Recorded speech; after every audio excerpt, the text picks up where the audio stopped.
We're We're good. good. Yeah. All right. All right, Am I guys. doing this or who's okay? You got it. Yeah, I'll introduce you because, yeah. Okay, so we have head coach at University of Georgia and the head coach of the Canadian women's national team, Tom Black, here with us. So Tom, thank you for being here with us and giving us all the information you can. So we both really appreciate it. Thanks for having me. You didn't mention I was Hannah Tedros' coach. That's the biggest part of the resume right there. Everybody knows already. No, thanks for having me on. Yeah. So go. So my name's Hugo Ayala, and we're here to learn about mindset today. Let's do it. Right. We want to ask the questions. So, I mean, just basic intro. Day one, your first day with the new team, Tom. What are you talking about as far as an intro for mindset? And I know that's a big deal in how you coach. Yeah, I think it's a little bit team by team, but basically, we talk about, we kind of give an overview of learning how to learn. I think the way I've done it or the way I presented it has kind of changed over the years. With Hannah's team, we had a PowerPoint that I think we did twice a year. I think we did late in the spring, and then we did at the beginning of the fall season. And that's something I might go back to. I think Georgia, because I've been year 3, so I've been with the same players for a few years. And then with Canada, players were coming in at different times, so we didn't have the whole group at the very beginning. So I kind of had to morph it a little bit in those situations. But we definitely have a talk at the beginning of year and talk about the 3 stages of learning, cognitive, associative, autonomous, which is I don't know that I don't know, I know that I don't know, and then I know that I know. And that I know that I know level is so hard to get to. And we get out of the I don't know that I don't know really early. And then we spend a lot of time in that I know that I don't know. So that means basically I know what I'm working on. I even know what it feels like when I do it right. I can even do it right sometimes, but most of the time I can't. And that's, again, that's just where we spend all our time. And that's really where the learning process comes into play. And I think a big part of the relationship between the coach and the teacher, the coach and the player comes into play through that phase. And how well we can learn in that phase really determines how far we get with that skill. And one of the hardest things to deal with is the mistakes, because the mistakes, they cause frustration. They aren't very fun, especially if you really want to get good. It's not always fun to make those mistakes because you're trying to accomplish something so badly and the mistakes seem like they're in the way. But as we get better and better at learning, we learn those mistakes. That's actually kind of a terrible word for it. It's not even mistakes. They're just kind of necessary, I guess, failures or necessary mishaps that need to happen. The successful rep that we're eventually going to get, it's directly because of all those mistakes. I kind of see as a ladder analogy. If the top of the ladder is earning that mastery of the skill, then those mistakes are just steps. And how much information we get from those mistakes and what we absorb from them and how much smarter they make us for the next time. That's the whole deal. That determines how good we get. So I usually do a talk around that and then, really, the rubber meets the road, I think, in the day-to-day of how we do our business, and just how willing we are to make mistakes, the language the coaches use, the self-talk the players are using, how we're modeling it as coaches. That daily interaction is really what shapes, the mindset and kind of determines how far you get to go. Yeah. I mean, I know especially from coaching the different teams, mistakes, they can either help someone stay positive or negative. And a lot of times you hear that, oh my gosh, I suck, or oh my gosh, I shouldn't be playing anymore. So can you kind of talk to us a little bit about how to shift the positive self-talk and negative self-talk, and what have you done to help players in the past on? Yeah, I mean, I really think that's the deal. And those aren't quick fixes, and I think that's important to understand. It's, just kind of go on a side note, it always starts with us as teachers. So I think we have to, we want to first ask, am I modeling what it looks like to learn?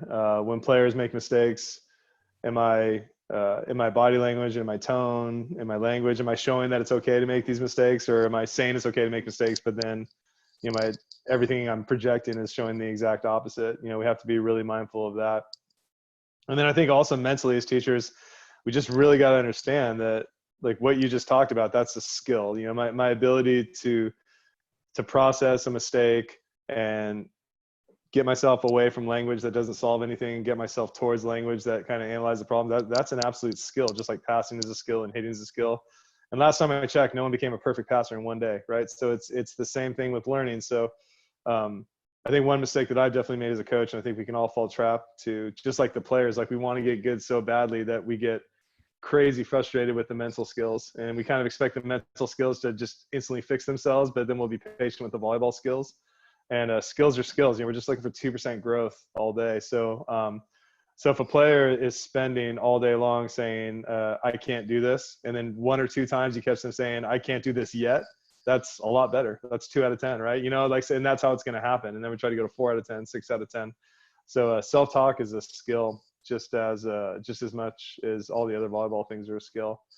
And the other thing, I don't think we're definitely not looking for negative self-talk, right? Because there's no solution in that. But we're not looking for pie in the sky positive self-talk either, because that's just as false as the negative talk. You know, we're just looking for problem solving talk.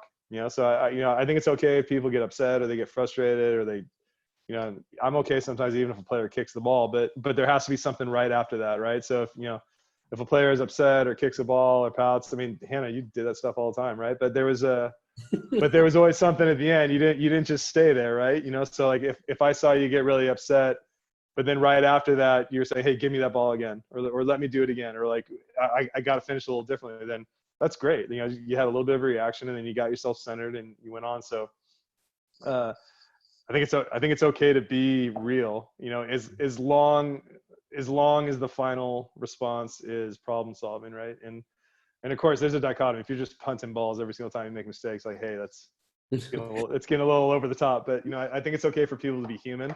Yeah. But what we're really looking for is, like, are they embracing the situation and are they trying to problem solve? You know, and if they finish in that space, then there's some learning going on usually. I heard you say something about not yet, right? So we're quoting Carol Dweck from the book Mindset.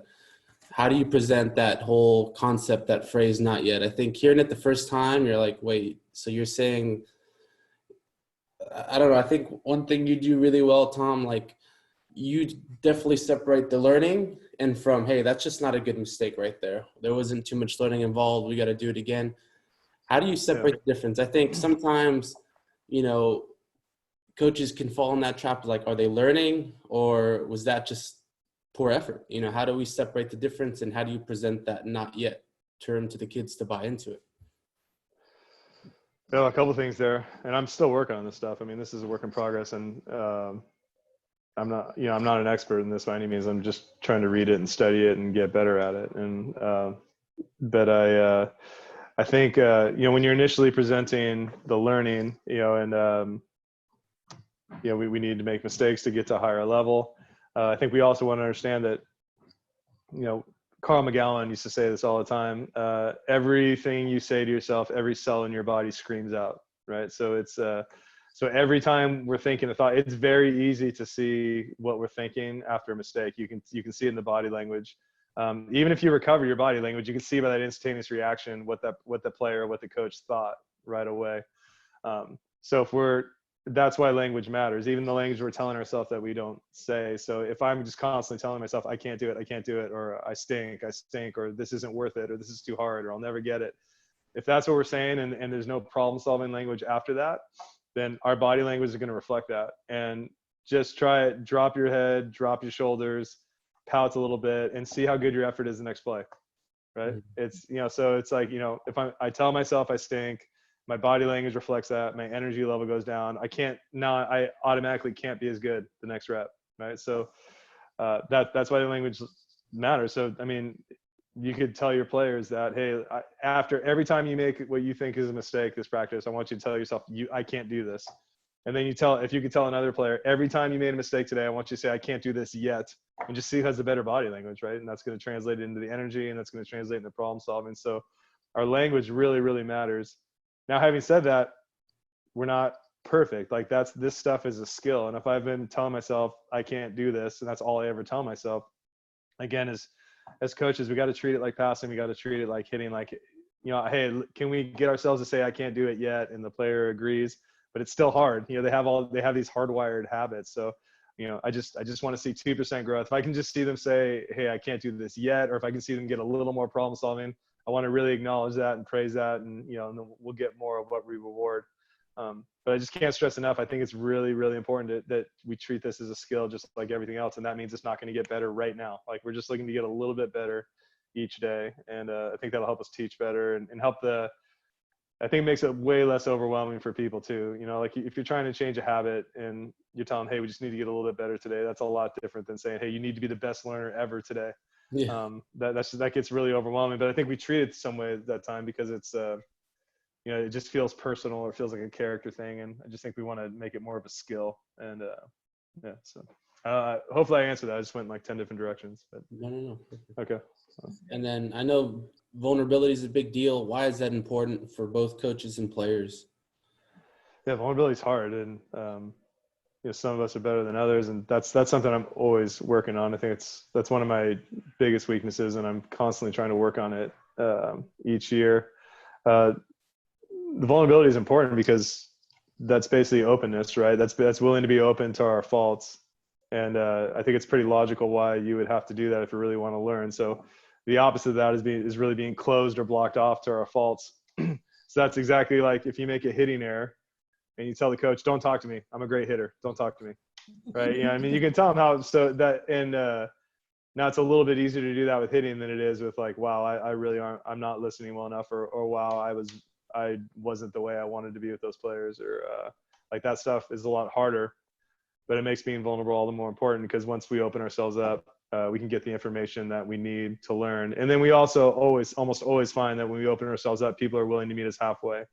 We've all had those situations where we tell our players, hey, I messed that up, and they almost always meet you halfway. Like, hey, it's okay, coach. Like, let's go. But when we're not vulnerable, then we close ourselves off to the information that we need, and we push people further out. And I've definitely been guilty of that. But I think when we look at it that way, it makes a lot of sense why that is a necessary first step to learning as much as we can. Yeah. And then you have a question? No, go for it. You've coached, you've been on staff with the U.S. national team and now with Canada. So we're talking about the highest level. I think sometimes with those athletes, they are the best in the world to a certain point or a certain degree. But why is change even at that level really important? I think sometimes even our players at the club level, they've been doing something for so long and it's gotten them to this point. They think that, hey, that's the secret sauce, but why is change so important? And how do you go about that? Excuse me. Yeah, I think, one way to think of it, I really don't, this is just me personally. I don't personally think, there's definitely times I think I need to change, like if I'm really on the wrong direction, but just in terms of like general improvement, I really don't use the word change with myself. It's just, I just need to grow.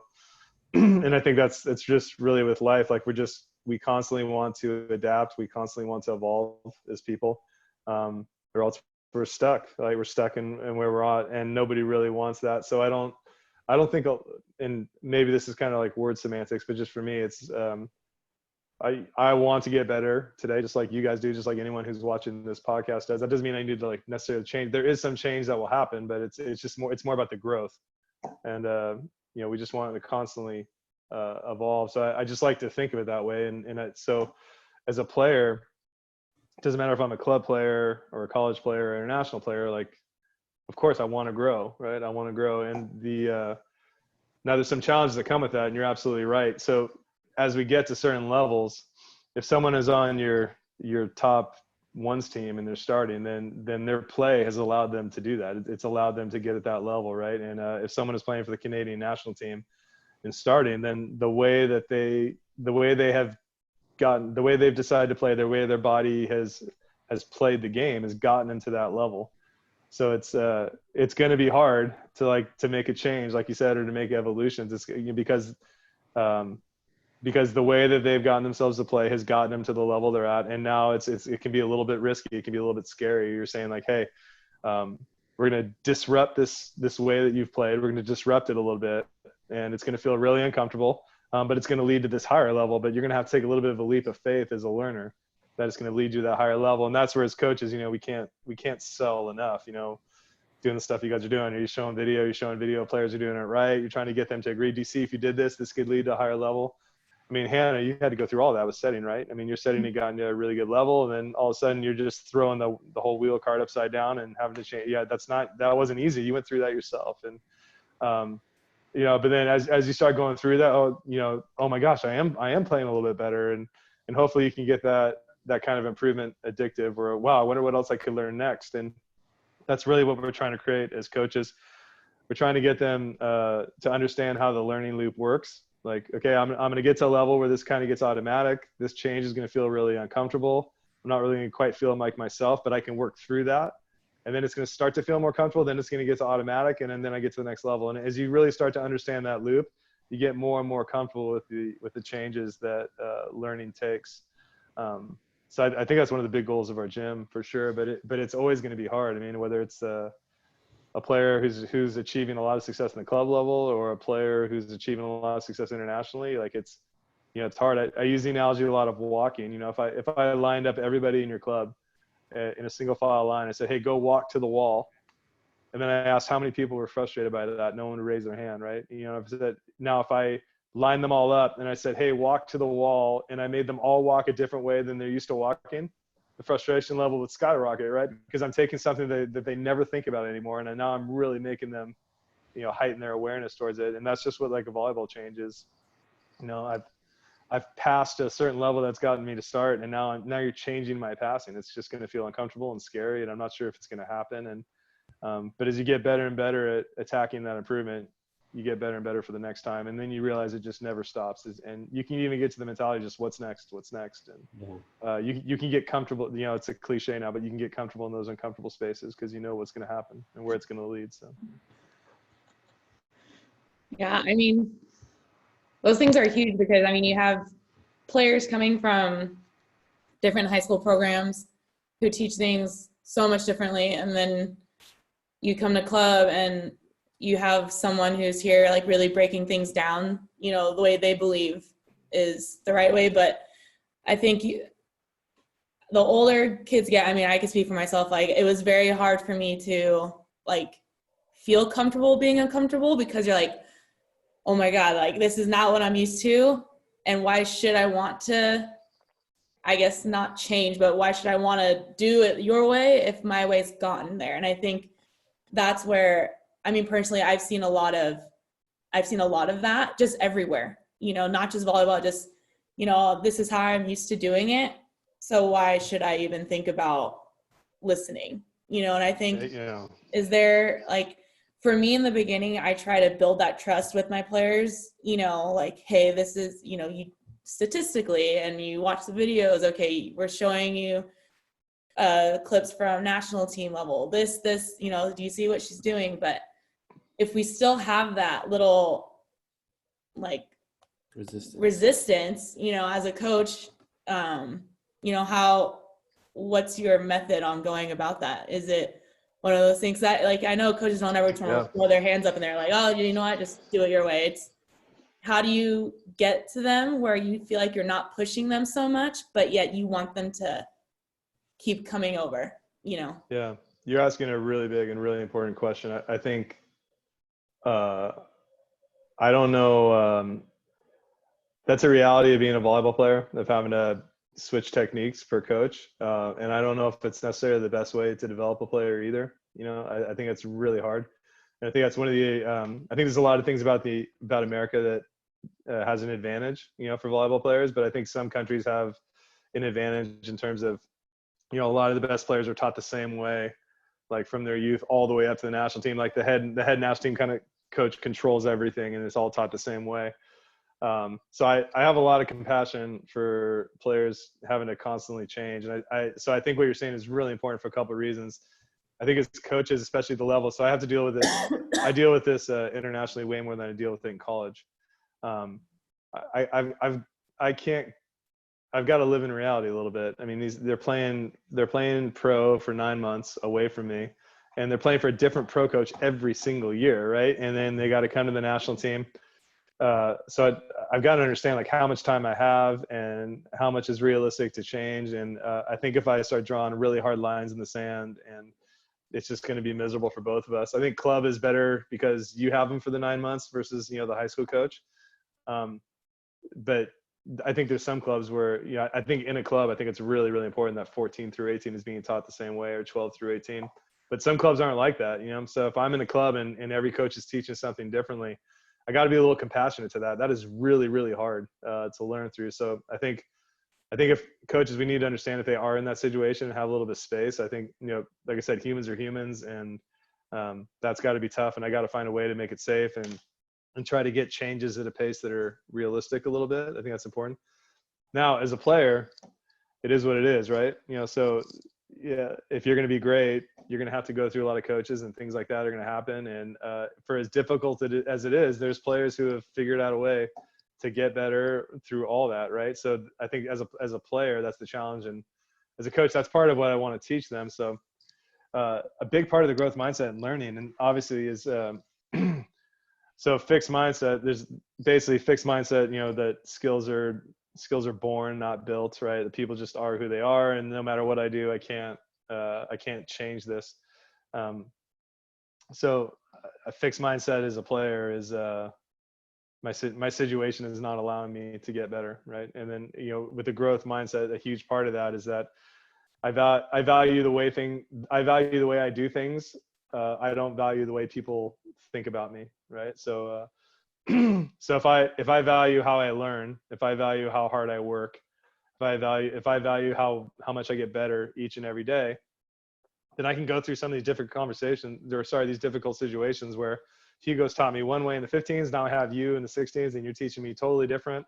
And if I'm going to stay the course and continue to become a better volleyball player, I have to value my learning and my effort in the way that I solve problems, and figure out a way to take the best of the information that Hugo's given me, and now the best of the information Hannah's given me, and now the best of this new coach. I got to figure out a way to survive in this. And the only way I'm going to survive is by valuing how I go about my business each day, and how well am I learning. Okay, you told me something different, but how do I learn from this? How do I keep getting better with these different feedbacks? And as you start approaching things that way, there's lots of things that start popping up. Like, oh my God, I can have a conversation with Hannah, and I can just tell her what it was like for me last year, and like what I'm going through right now. And wow, Hannah actually really understands, and now we have a plan. And I think a lot of times and that is, for as simple as that conversation sounds, and as far as that goes, we don't do it, because we get so frustrated by the situation. And that's part of what a fixed mindset is I value how people look at me, or I value what people think I am, versus the way that I do things, or what I personally value.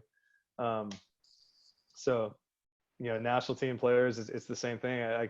I'm in this new situation. This coach is expecting completely different things of me. Like, I got to figure this out. How do I learn? How do I grow in this situation? There's got to be a way to do it. And I think that mindset is everything, because for every player that's complained about it and let it beat him down, there's a player who's figured it out, right, and thrived. And so I think that's the player's side of it. But I think the coaching side of it, we want to be really compassionate about that. And like, how do I give this player the tools to learn, regardless of the situation they're in, right? And in the current situation they are with me, how do I create the best possible environment for them to learn and change? Because it is tough. It is tough to go year to year to year. So yeah, there's a lot to that question, I think. And just to be clear, when we talk about like specificity, is it possible to be growth in some areas and fixed in others? I think that's the way it works, right? And I think that's the exciting part about it. That's part of why we're never going to stop growing as people, right? So as you kind of look at your life a little bit too. So we're older, so we have a professional life and a personal life and a family life and all this stuff. Once we start looking at it a little bit, we can clearly see I'm more growth here than I am here. Okay, let's try to get a little less fixed here, a little more growth here, right? And then even as you go on your professional side, right? Man, I can't learn enough in this area of my profession, but here I'm fixed. I'm a little blocked. I got it, so a huge part of life is just constantly attacking our blind spots, right? And that I guess I can seem deflating, but I see it the opposite. I think it's kind of exciting. That's why we're never going to stop getting better. We're never going to stop learning. But yeah, none of us are 100%. There's always areas to attack and areas to get better. Do you have any question? Do you have any examples of coaches or not coaches, players, or athletes who have modeled, hey, this person's a great learner, or just they exhibit a growth mindset really well? Yeah, I mean, so many. I think Carl McGowan, who passed away, I just think he was he really epitomized a growth mindset to me in so many ways. I know he was kind of seeing the opposite because he wasn't going to back down from his principles. If he if he knew something was true, he was just going to say it. He wasn't worried about how people took it. But for he was teaching motor learning in a certain way for 25 years, and that was kind of his business model. And as soon as Gabby Wolf came out with her extrinsic feedback model, with the optimal method, he found her out. He flew out there. He showed her his methodology. He asked her to critique it, and that was being vulnerable right there. I mean, that was something that he has his PhD in motor learning. He's won national championships as a coach. So he had every right to have a huge, healthy ego and tell people like, I know how to do this. But he was the exact opposite, and I thought that was a really powerful example.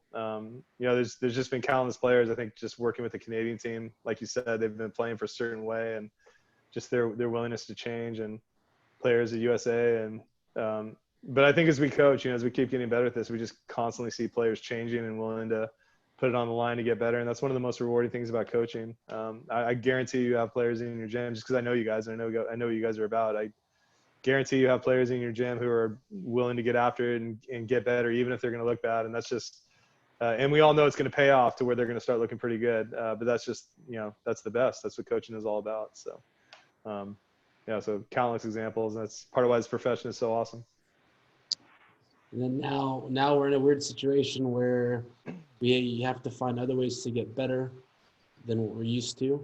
And I know you're all about, motor learning and specificity, but, random versus blocked. But in this situation, do you think that blocked practices might be some ways that we can get better or utilize? I know you talked about the cognitive associated mastering phase. If we're really thinking blocked would put us in that cognitive phase, but right now that's kind of limited to what we can do. So why is that important in finding ways to get better now? No, in terms of block, there is some transfer in everything. It's so the question is, how do we get the most transfer we can out of the activities that we're doing? So, if all you can do is block, then do block really, really well, right? And you'll get some transfer. But kind of going off that a little bit, I was talking with someone else. He was asking, what are you doing right now with your team to get better? And I said, nothing. And he said, what do you mean nothing? And I said, well, hey, if your arm was on fire, and I stood there and said, hey, how are you going to grow from this? That would kind of be inappropriate, right? You gotta make sure the fire's out and the person is safe, right? And then you slowly build back up, right? So it's I think it's okay to acknowledge the situation right now, and I think there's some benefits. There's some silver linings from a really terrible situation right now that we're gonna find from just making sure everybody's safe and everybody's okay, and we can slow down a little bit and maybe have some connections as people that we wouldn't have had the chance to do. And I think that's really, really important and really, really valuable. I think there's a chance to get some connections that'll make our relationship better, stronger as players and coaches when we get back to it. And I think it's okay to put first things first right now.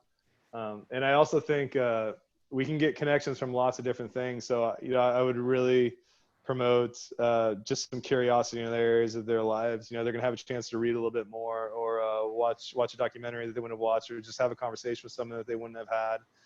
There's a lot of opportunities here to build up some other things in our life that we just didn't have time to, with school and volleyball and having to drive, and I would promote that a little bit. And then after that, then I would let the volleyball kind of start to come out after that. But if I was coaching you and we're just having a lot of talks about your family and I'm making sure you're okay, eventually the volleyball is going to come back, but it's going to come back in a deeper form. You could be doing a really blocked activity, but if your curiosity is super high about it, we're going to get more transfer than on day one.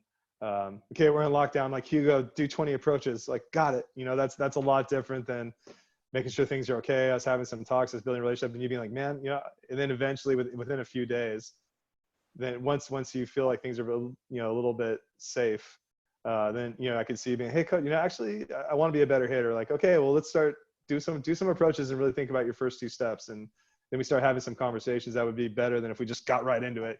So I think it's okay to. I think one of the silver linings of a really bad situation is a chance to step back here and attend to some things that we normally don't, because life gets so fast paced and we get such a rat race, and we're trying to deepen our relationships, but we got volleyball practice right now and we just got to get better. And I think that might be missing, taking our eye off the ball in these next few days. So I guess that'd be my biggest advice is make sure the fire is out and attend to some things, have a couple talks with players you just never had. I mean, like, I knew their dad was a pro baseball player. We just never had time to talk about it. Like have that conversation, right? And then do the volleyball stuff as it comes up, and it'll be that much better. So I guess that'd be my big advice. Okay. And then I like the way you explain it a lot. Can you go over Cardinal Rule of a growth mindset and Cardinal Rule of a fixed mindset? Yeah, so I got that from Lorraine Davies, who's been on the Coach Your Brains podcast a bunch. I got a lot of this from her actually. But the Cardinal Rule of the growth mindset is learn, even if it means I look bad. And the Cardinal Rule of a fixed mindset is look good, even if it means I don't learn. So I think those are, pretty powerful statements, and you can see it, with the. I think that's where true confidence comes from. So people who take confidence from their ability to learn. Nobody likes to look bad, but they're not that stressed about looking bad because it's all about the learning to them. And that learning is something they have complete control over. It's not what you think of their learning, it's what they think of their own learning, right? But if I don't see it that way, then I really care that I look bad and I get embarrassed, and then I immediately want to just get to an easier drill or something that makes me look great. So. That's awesome. That's good. I mean, I'm good. I just, I think it's just important that, we can control what we can and not get too upset at the things we can't control. I know that's something that I'm still working on to this day, and you and me both. I think right now you really hit a spot where it's just attend to the things that matter right now, like, unfortunately we can't go play volleyball, but we could still reach out to our family. We could still, do things that, tournaments might have gotten in the way of, or attend to like either your physical health if it wasn't in the best. I think right now it's really hard to kind of flip that switch, especially for players who are go, go, go, go, go. And it's like, how do I take a step back instead of, kind of feeling sorry for ourselves? We're like, oh my God, I can't believe we can't go. It's like, well, you can do this, and this. So I think right now you really hit the spot where it was just attend to the things that matter. So I think that's also really important. Yeah. And I promise the volleyball will come back. It'll come back sooner than you think. Yeah. But this isn't about growth mindset. It's just about reality. We don't, God willing, no one who's watching this has anyone get really sick from this whole thing, but we don't want that to happen and us not to be taking care of that stuff first. We want to be taking care of that stuff, and then we can get back to the jobs and the volleyball side. I promise the volleyball will come back, and it'll come back organically, which is the way you want it. So. Yeah. That's a big word, Yeah. Any questions? Yeah. Thank you, Tom. I'm gonna end this recording. Got it. Yeah, it was great to talk to you guys. Thanks for Thanks, having me on. Mom.